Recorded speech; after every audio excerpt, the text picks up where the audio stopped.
Good evening. I'm Dave Colburn. I'm the parent of 3 children in USD 383. I've got a daughter who's a senior, another daughter who's an 8th grader, and I have a daughter who's in 3rd grade. And I'm here to talk to you about the bond issue tonight. How many of you were at the West Campus Tuesday night? Okay, if you want to get up and leave, you can. I'm giving the same speech. I'm a one-trick pony. So if you don't want to listen again, you're excused. But for the rest of you, I want to talk about the bond issue. We're going to ask you to vote on a $98 million bond issue on November 4th to fix up all of our schools. And I'm going to go through and hit some of the highlights in a minute, but one of the things that we're getting a lot of questions about is how did we get here? Why is it that we've got these plaster issues in this building? What's going on? Why do so many of our buildings need so much work? So I'm going to take you back, and we're going to start in the late 1980s. Our district was growing. We had too many kids. The elementary schools were full. We were so full we were buying mobile classrooms, and we were moving the 6th graders all over town to try to balance out school population. Our middle school, this was the middle school then, was overcrowded, and we had all 4 classes up at the West Campus of high school, and that was overcrowded.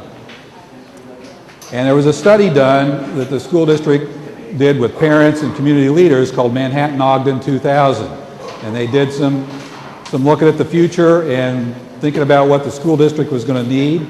And they did some population projections that said, basically by this time, in the first decade of the new century, that the school district would have 9,000 children in it. And so they set about saying, we're going to have to build some more schools. So in 1993, a bond issue was passed to build Bergman Elementary School and Anthony and Eisenhower, our 2 middle schools. And so when those came online, obviously Bergman took the pressure off of the other elementary schools, moving the middle school kids out of here to the new middle schools, opened up this building so we could have the 9th graders here and take the pressure off of the high school. Also at that same time, at the state level, the Kansas legislature completely redid school funding and took on more of the responsibility of funding the basic education of children in Kansas. And they created a system where they were going to fund all the basic needs, and then local communities would use what's called a local option budget to fund extras. If you wanted to have orchestra at the elementary schools or teach Spanish or do extra things, then local school districts could pass a mill levy and fund those kinds of extras. So early 90s we're moving along pretty good. And as some of you know, in 1995, late 1995, it was announced that the Big Red 1 headquarters were going to move from Fort Riley to Germany. And immediately our school-age population started to drop. I'm a retailer here in town.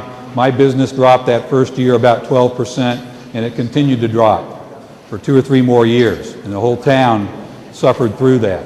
It was a real blow to our community. So now we've got 3 new schools, we've got a mill levy to pay for those, and now we're losing kids. We're losing population. And when you lose kids, you don't get paid as much by the state. Plus, the state legislature, after passing their new funding formula, didn't continue to add money to that to help cover increasing costs. So every year we got about the same amount of money from the state, yet we were needing to pay our teachers more. All those things that all of you know go up every year, we were facing that. So our school district and school districts all across the state started using the local option budget to cover basic operational day-to-day expenses. And to do that, that meant that the local board was raising the mill levy to use that local option budget. And it just kind of continued to get worse. We lost more kids. We continued to not get any extra money from the state. We continued to raise the local option budget to cover our costs. And everybody was frustrated. We're cutting budgets, we're cutting programs, we're raising taxes, we're losing kids. What the heck is going on here? Not a very pleasant environment to be in. The number of kids that were graduating out of our high school tended to be in the 450 range. The number of kids coming in at our kindergarten level was about 350. But we were also losing kids all the way through those years. So we were really struggling. Nobody was real happy. So that's not the kind of environment that you raise the what's called the capital mill outlay. You don't raise that tax when you're already raising other taxes and everybody's grumpy at you about something.